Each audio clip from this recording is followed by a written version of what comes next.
You ever wake up feeling like your perfectly normal two-car garage? Three-bedroom house in a quiet suburban cul-de-sac suddenly requires a small act of international espionage just to park your own vehicle. Yeah, I didn't think so. But for me, Arthur Hayes, that became the daily reality. Thanks to the self-appointed queen of curb appeal, Brenda McMillan, and her latest masterpiece, the perilous parking permit predicament. Drop a comment below and let me know where you're watching from, because this story isn't just about parking. It's about the audacity of petty power, the sweet justice of engineering, and how a whole neighborhood learned that sometimes the most effective resistance comes with a finely calculated spreadsheet and a dash of public humiliation. It all started subtly, as these things always do. A vague, overly formal email from the HOA, dated late Friday afternoon, buried amidst a flurry of spam. Titled Community Enhancements: Streamlining Parking Solutions for a Brighter Tomorrow. It was the kind of corporate speak that immediately set my internal alarm bells ringing. Then came the official notice, a glossy, multi-page booklet outlining the new dynamic vehicle registration and allocation system. Translation: every single vehicle in our development, from a rarely used recreational vehicle to the rusty old lawnmower trailer sitting idly by the shed, now needed a special RFID chipped permit. This wasn't just for cars in driveways or on the street. It applied to anything with wheels, even if it hadn't moved from its assigned spot in years. And the cost, a non-negotiable $150 per vehicle per year. My neighbor, old Mr. Henderson, who had a collection of vintage tractors, all perfectly parked and maintained on his own property, mind you, was looking at a bill of over $1,000 just to keep his passion projects. Visitor passes were even worse. A non-refundable $25 for a mere 24-hour window, purchased exclusively through a newly launched, perpetually glitchy online portal that crashed more often than a novice pilot attempting their first landing in a crosswind. Brenda McMillan, our HOA president, introduced this system with the triumphant flourish of a monarch unveiling a new, unpopular tax. Brenda, a woman in her late 50s, had a perm so tight it could double as a helmet. Her eyebrows were perfectly sculpted, like tiny, angry caterpillars planning world domination. She wore confidence like a slightly ill-fitting toupee, noticeable but doing its job. Her smile, when she bothered to offer one, was plastered on a cheap veneer over a house of cards. She prided herself on being firm but fair. But in reality, her personality was like an unskippable ad, pervasive and increasingly irritating. She presented the new system as a crucial modernization, a necessity for safety and order, that would enhance community aesthetics and reduce congestion. What she conveniently neglected to mention was that the sole company providing the RFID chips, the software, and the ongoing maintenance for this elaborate new system, McMillan Solutions Group, shared a very familiar last name. I'm Arthur Hayes, a retired civil engineer. My days of designing complex urban traffic flows, optimizing infrastructure, and troubleshooting massive logistical problems were long behind me, replaced by the quiet joys of crossword puzzles. Perfecting my backyard barbecue technique, and occasionally, very occasionally, taking my meticulously restored '67 Mustang for a spin. I considered myself a man who valued peace, logical order, and the quiet enjoyment of one's own property. Brenda's new parking scheme was demonstrably neither logical nor peaceful, and it certainly interfered with property rights. My first direct run-in with Brenda over this absurdity was, predictably, about my classic '67 Mustang. It sits proudly in my garage, a labor of love I tinker with on weekends. It hadn't seen the light of day in months, but according to Brenda's new decrees, it still needed a permit.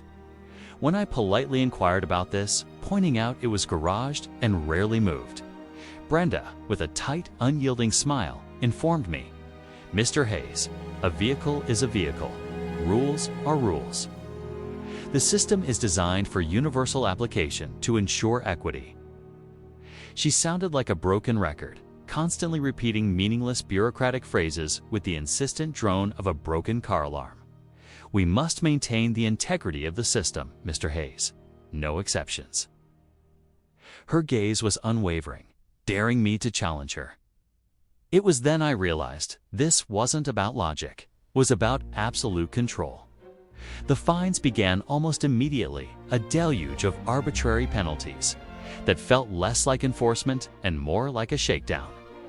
Poor Mrs. Chen, a sweet elderly lady from down the street, who relied entirely on her niece, Sarah, for rides, received a $250 fine because Sarah's car had stayed for 26 hours instead of the allotted 24. The system, Brenda claimed, automatically flagged it. "No human discretion, Mr. Hayes," she'd stated proudly, as if removing compassion was a feature, not a bug. Sarah, a single mother struggling with odd jobs, was devastated by the fine. "I just ran in to help Auntie with her groceries," she explained to me, tears welling up. "The portal wouldn't let me extend it. It just kept crashing." Young couples with 2 cars and limited driveway space were racking up fines for parking outside designated lines, which, conveniently, Brenda's hand-picked community compliance officer, a newly hired, beefy fellow named Dwayne, who moved with the officious swagger of a mall cop, had just repainted in arbitrary, confusing patterns that made it almost impossible to park legally without partially obstructing a neighbor's access. The absurdity escalated. Fines for dust on a dashboard if a window was left slightly ajar. Fines for cars facing the wrong direction in one's own driveway. Fines for excessive vehicle idling when someone was simply warming up their car on a cold morning. It became abundantly clear this wasn't about safety, order, or community aesthetics. It was a thinly veiled revenue stream and a colossal power trip. Brenda's demeanor was that of someone who believed her ascension to HOA president was akin to a coronation. She saw the community as her personal fiefdom, and its residents as subjects to be governed and taxed. I watched my neighbors, good, hard-working people, becoming stressed, arguing with the unresponsive HOA office and getting nowhere. Their collective frustration was a simmering pot, and Brenda was continually cranking up the heat. That's when the dormant engineer in me stirred, then fully awakened. This wasn't just about parking anymore. It was about exposing design flaws, systemic corruption, and a blatant disregard for the very community the HOA was supposed to serve. I decided this required a comprehensive, multi-pronged approach, much like tackling a complex urban planning project. My career had taught me to analyze intricate systems, identify bottlenecks, expose inefficiencies, and, most importantly, dismantle flawed structures. Brenda's system was riddled with all of these. I began by meticulously documenting every single fine notice that came into the neighborhood. Every complaint lodged, every instance of the online portal failing, cross-referencing violation times with the system's uptime. My findings pointed to a clear, malicious pattern. The automated system seemed to issue fines most frequently right after the online portal crashed, making it impossible for residents to purchase or extend permits or even view their supposed violations. A coincidence? My engineering instinct screamed design. A cynical, predatory design. Then came the deeper dive. I looked into McMillan Solutions Group. A quick public record search, aided by a few contacts in my old civil engineering firm who still had access to corporate databases, revealed it was incorporated just 3 months before the new parking system was introduced. Brenda's nephew, a known entrepreneur with a history of failed ventures, was listed as the CEO. Her husband, Mr. McMillan, a man whose fashion sense was like a car alarm, loud, insistent, and ignored by most, was the sole investor. Their supposed corporate office, a P.O. box in a different county, over 50 miles away. The costs of the RFID tags and proprietary software they supposedly provided were astronomically inflated, far exceeding market rates by at least 300%. This wasn't just overreach, it was outright brazen embezzlement. It was a classic shell game, a house of cards built on community funds. My plan began to form, a counteroffensive built on unassailable logic, irrefutable data, and a little bit of theatrical flair. I didn't want to just complain.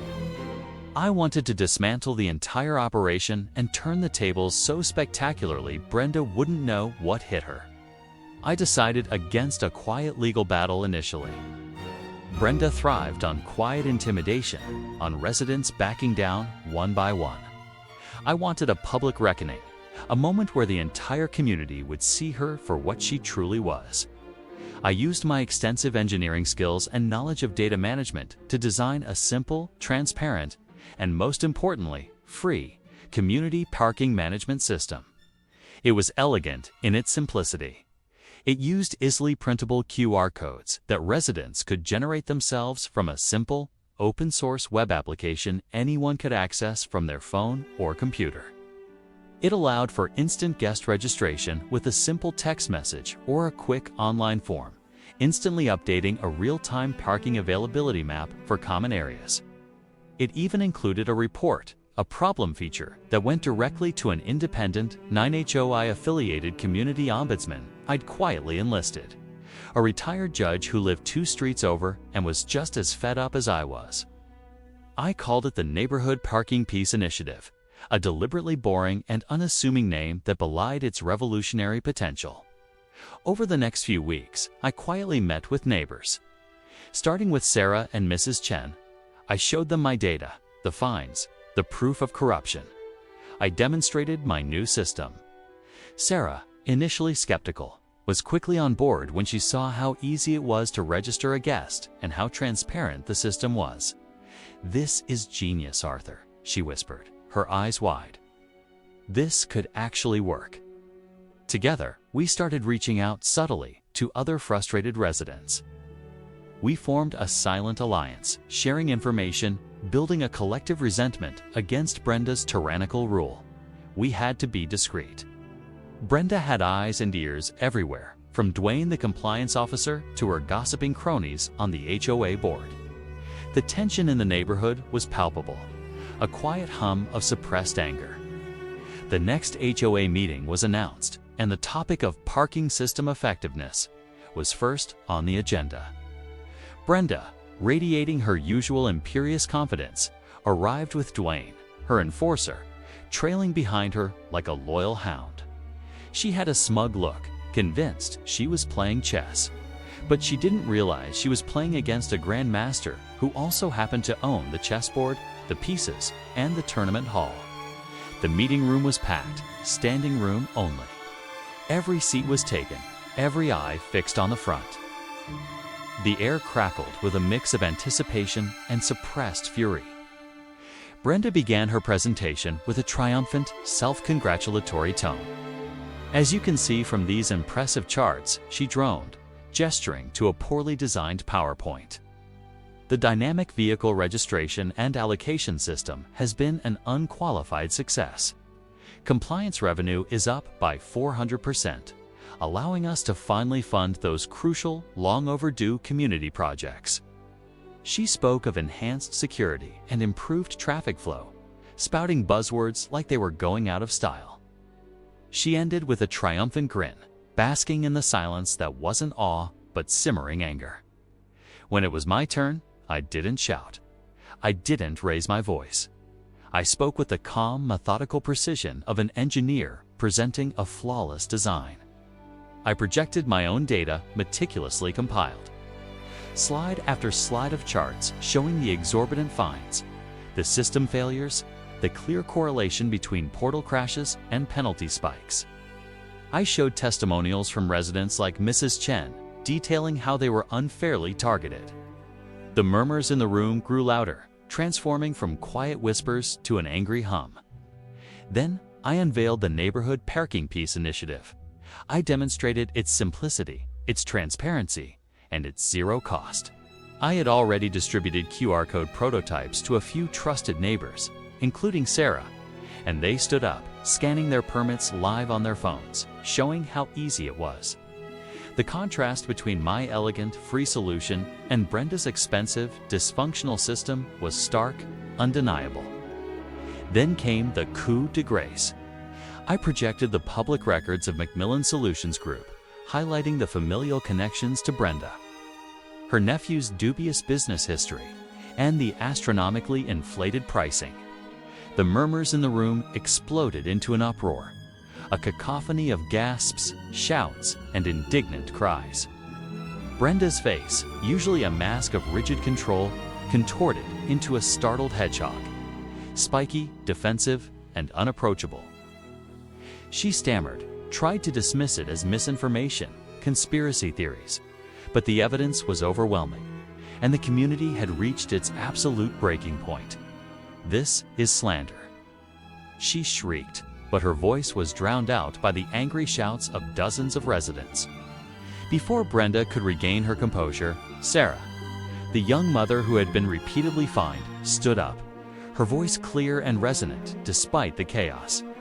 "This isn't just theory, Brenda," she announced calmly, holding up her phone.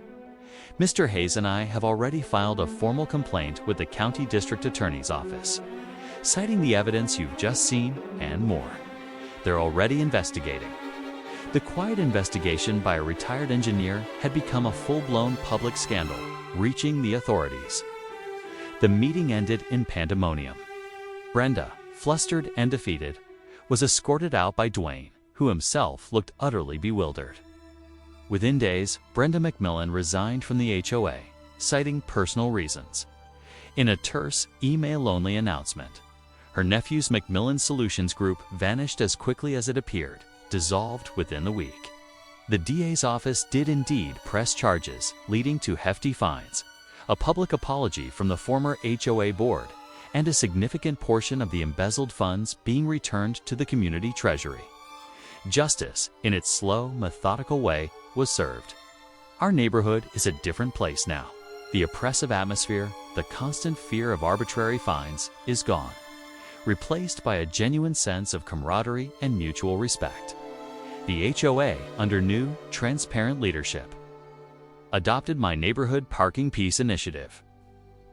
Parking is free, efficient, and no longer a source of daily anxiety. My '67 Mustang still sits comfortably in the garage, a beautiful piece of engineering. But now, if I ever wanted to take it for a spin, I know I wouldn't need a permit or fear the wrath of a Karen. This whole experience was a profound lesson in vigilance, a stark reminder that even the tiniest, seemingly insignificant power of an HOA presidency can corrupt if left unchecked. But when ordinary people, armed with facts, determination, and perhaps a knack for engineering, decide to stand up, even the most entrenched suburban tyrant can be toppled. So, what's the craziest HOA story you've ever encountered? Let me know in the comments below. And don't forget to like and subscribe for more tales of entitlement getting its just desserts.